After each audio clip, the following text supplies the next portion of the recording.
एक audio viral हुई थी, शुरुआत उनकी जहां से हुई थी, एक ऑडियो वायरल हुई, हमने भी सुनी। और उस ऑडियो में वो किसी अधिकारी के साथ बातचीत कर रहे हैं, भाई ये वैक्सीन कैसे लगा रहे हो, अगर कोई मर गया किसकी जिम्मेवारी है, धक्का है क्या इसका। उसने साफ हाथ खड़े कर दिए थे, और वो आवाज नहीं निकल रही थी उस अधिकारी की। और उस शख्स का नाम था डॉक्टर देवेंद्र बलारा। उसके बाद हमारे चैनल पे आए 4 साल पहले ही वो चैनल, भाई दुर्भाग्य की बात है कि उड़ा दिया गया था, क्योंकि सच बोलना गुनाह है देश के अंदर। तो उड़ाने के बाद, लेकिन उसमें जो बातें बोली गई थी वो 4 साल पहले बातें बोली गई थी। उसमें भाई क्लाइमेट लॉकडाउन का जिक्र छेड़ा था, वो भी लगा। बच्चों के स्कूल बंद किए गए थे। उसके बाद दोबारा लॉकडाउन का जिक्र छेड़ा गया था, भाई लॉकडाउन लगता रहेगा, बार बार आप लोगों को ऐसे परेशान किया जाएगा। वो लगने की तैयारी है। इसके साथ साथ मैंने कहा था कि कोरोना पे तो काबू आ जाएगा जब ये टिक्के लग गए हैं। बोले भाई कुछ नहीं आता, ये दोबारा फिर टिक्के लगाएंगे, ये सारी उम्र तुमने टिक्के पर रखेंगे। वो सारी चीजें सामने आई। और आज एक बार फिर वो शख्स मेरे सामने मौजूद है, उनसे हम इस चीज को लेकर बातचीत करेंगे, क्योंकि कोरोना के जो केस हैं, इनकी जो भविष्यवाणियां थी 4 साल पहले, वो दोबारा हो गया है। कोरोना केस दोबारा स्टार्ट कर दिया है न्यूज चैनल्स ने, मीडिया के द्वारा दोबारा स्टार्ट कर दिए गए हैं।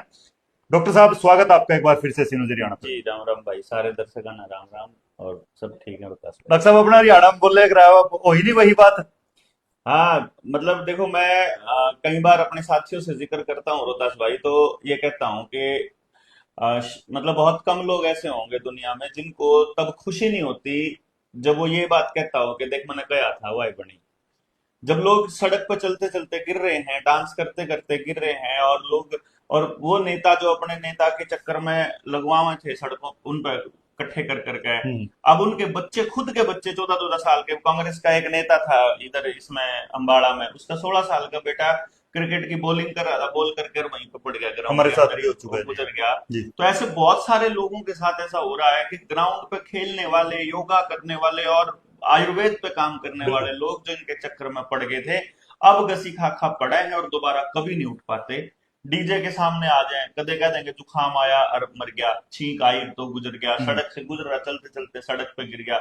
तो बड़ा दुख होता है जब ये बातें सच होती हुई साबित हो रही होती हैं, और हम बेबस से खड़े ये सोच रहे होते हैं कि ऐसा क्या होता अगर हम ये और कर देते तो। क्योंकि बिल्कुल। चिल्लाए बहुत, बहुत। बोले बहुत, जेल के लेवल तक गए, हर लेवल तक गए, लेकिन क्या है कि सत्ताओं के पास मीडिया का एक पूरा जाल है जिसकी वजह से वो लोगों को भ्रमित करने में कामयाब हो जाते हैं। और हम जैसे लोग, क्योंकि हम झूठ नहीं बोलते, तो इस वजह से हमारी कोई एक झूठ सामने आ जाए, बाय चांस हमारे मुंह से कुछ निकल जाए, मैं अभी निकल बता जाए। रहा हूँ अभी, हाँ कुछ निकल जाए मतलब। तो अभी पीछे मैंने एक वीडियो बनाई थी अपने असंध में, जो अपने हरियाणा खबर 18 के साथी हैं जी। राहुल अत्री, उनके साथ में, उसमें मैंने जिक्र कर दिया। और पूरी की पूरी वीडियो में कहीं एक जगह मैंने ये बोला गया मेरे मुंह से, इस पहलगांव वाले अटैक के बाद, जो अटैक हुआ है हम्म। पाकिस्तान और इंडिया का, जो युद्ध का एक वो ड्रामा सा चला था, जो हम्म। उस टाइम पे वो ट्रायल चल रहा था, एक तरह से मॉक ड्रिल चल रही थी, उस हम्म। पर मैंने एक बात बोली थी कि राफेल का जो किल स्विच है वो मैंने, रशिया निकल गया मेरे मुंह से, जी। था वो फ्रांस से, क्योंकि जी। फ्रांस से जी। ले जी। रखा था। वो लोगों ने सिर्फ अगर कोई नेगेटिव कमेंट तो उस पर लग गए, वो बीजेपी वाले, ये देख इसको ये भी नहीं पता कि ये फ्रांस से आया था। अरे भाई पता था, वो मुंह से निकल गया। सुखोई था वो, रशिया से आया था, लेकिन ठीक है कोई बात नहीं। तो वो मौका ढूंढते हैं ऐसा बिल्कुल, कि नेगेटिव इनसे कोई पॉइंट गलती देखते हो हैं। जाए, लेकिन हम लोग पूरी कोशिश करते हैं। और क्योंकि हम लोग सच बोलते हैं, इसीलिए हम बहका करके किसी को साथ लगाने में नाकाम हो जाते हैं, तो कम लोग समझ पाते हैं, जिसका हमें खामियाजा ये भुगतना पड़ता है कि हमारे साथी आ, मतलब उतनी स्पीड से नहीं जुड़ पाते हमारे साथ जितनी स्पीड से जुड़ने चाहिए थे। तो जी। ये एक दुख का कारण है। बाकी मैं आपको बता देता हूँ कि जितने भी लोग देख रहे हैं, सुन रहे हैं, मैं जो बातें मैंने बोली थी तब भी वो सही थी, अब हो रही है, और जो मैं अभी बोलूंगा हो सकता है कि भविष्य में आपको उनका खामियाजा भुगतना पड़े।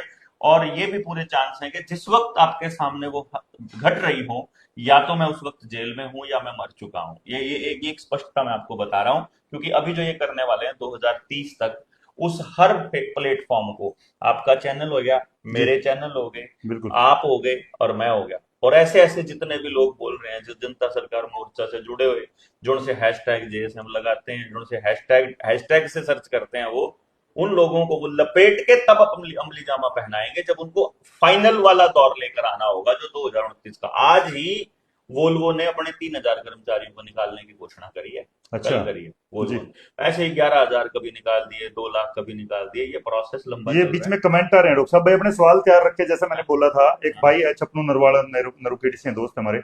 मेरे एक दोस्त फुटबॉल खेलते खेलते चला गया। ये देखो, हाँ, ये इस तरह के कमेंट बहुत देखने को मिल रहा है। बिल्कुल। और संदीप जी कहते हैं भाई क्या बीमारी है, जैसे सभी बोलते हैं जय हिंद जय राम, राम राम, और सभी बोल रहे हैं, एक बार सभी को राम राम कर राम दें राम आप जी भी। सारे भैया ने, सारे राम राम। तो भाई पेंडेमिक ट्रीटी को लेके हम बात करेंगे, क्योंकि दोबारा से आपने ये तो बात ऑलरेडी क्लियर कर दी थी कि आपको ये बूस्टर पे टूस्टर पे लाएंगे। पेंडेमिक ट्रीटी पे भी मैं 2 साल पहले बोला था, तीन बिल्कुल साल आपने पहले बोला था। हाँ। उसको थोड़ा सा एक्सप्लेन कर दिए आखिरकार है क्या चीज, क्योंकि लोग समझ नहीं पा रहे हैं। सब सरकारें बड़ी चाव के साथ बता रही है कि हमने पेंडेमिक ट्रीटी पे हस्ताक्षर कर दिए, चीज क्या है? इसमें भारत ने हस्ताक्षर नहीं किए हैं, मैं आपको बता दूं पहली बात। अच्छा। भारत इस योजना का हिस्सा है। जैसे आप कोई मीटिंग करा, हम्म। तो जिसने वह मीटिंग ऑर्गेनाइज कर रखी हो, वो उसको साइन करने की जरूरत नहीं, क्योंकि उसने तो ऑर्गेनाइज ही करनी ऑर्गेनाइज है। की है। तो भारत ने तो इसको मिल करके वर्ल्ड इकोनॉमिक फोरम के साथ इसकी में गेम खेला हुआ है, और ट्रंप ने अमेरिका को निकाल लिया है बाहर। तो हाँ, ऐसे पीछे बोला था ट्रंप ऐसे ने कि डब्ल्यूएचओ से अलग हो रहे हैं हाँ, हम। 20-24 के करीब देश हैं जिन्होंने इससे अपना हाथ पीछे खींच लिया है। हम्म। उन्होंने मना कर दिया है। असल में ये क्या कर रहे हैं कि ये आपकी शारीरिक स्वायत्ता, जिसको आपकी बॉडी की सॉवरेनिटी है, या जो आपकी जो फ्रीडम है, उसके ऊपर ये आज तक का सबसे बड़ा अटैक है। यानी जैसे कोरोना के दौर में जो आदमी के साथ हुआ, चाहे उसके साथ जबरदस्ती आने जाने की मतलब को रोकने में हुई हो, चाहे उसको जबरदस्ती सर्टिफिकेट दिखाने की बारी आई हो, ये सारी की सारी जबरदस्तियां असल में आपकी अपनी सॉवरेनिटी को खत्म करने के लिए है, आपकी आजादी को खत्म करने के लिए। और जो ये सारा का सारा गेम है, ये वैश्विक डिजिटल गुलामी का ब्लूप्रिंट है। यानी कि वर्ल्ड लेवल पर, जी। ग्लोबल लेवल पर गुलामी इनको, जो वो जैसे कहते हैं अंग्रेजों का सूरज कभी नहीं डूबता था। यही। जैसे मुझे, जब मैं शुरू शुरू में गांव में जाकर के और मैं बोलता था इसको ये Rockefeller, Rothschild, Bill Gates, World Economic Forum, United Nations, agenda 2030, agenda 21, इन सबका जिक्र किया करता था। बिल्कुल किया था। उस जिक्र करते हुए मुझे गांव के कुछ लोग बोलते थे, अब यार तू क्या बात करता रहा है बलारा, मैं कहा, क्या बात होगी जी?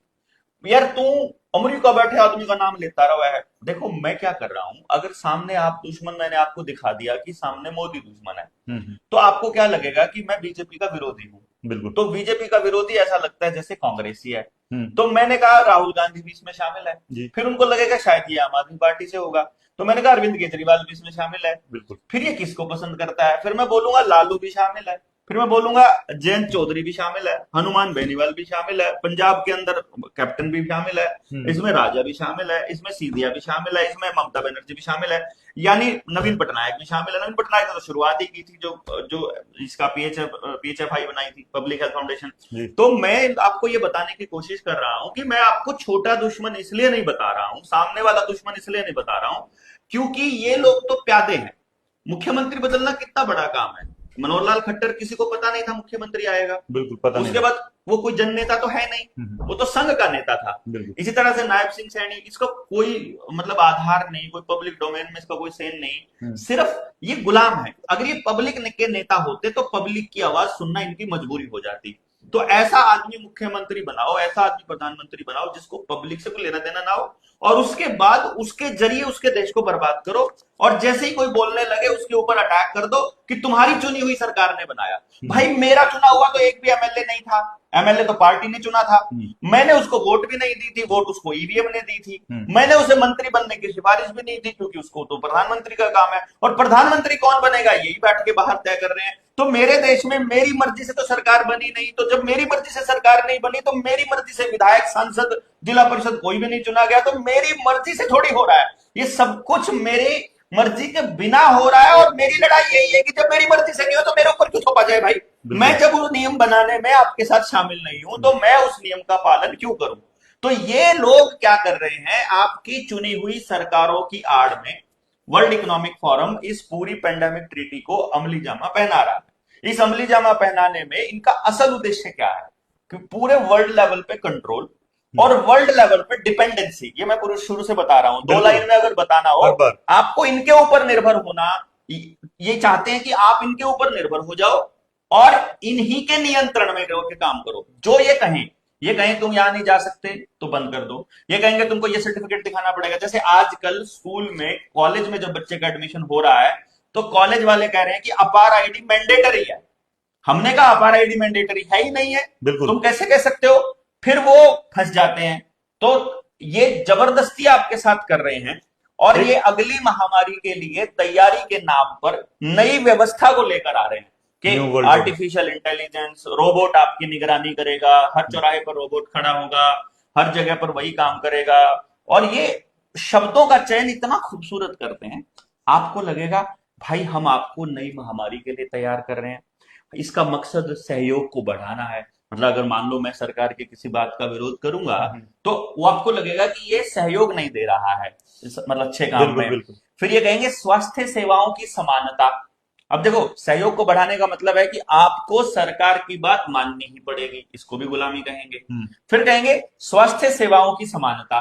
ये कहते हैं कि आप लोगों को, हम जो टीका लगाएंगे वही टीका सबको लगेगा, यानी उसके टीके की अनिवार्यता ये तय करेंगे।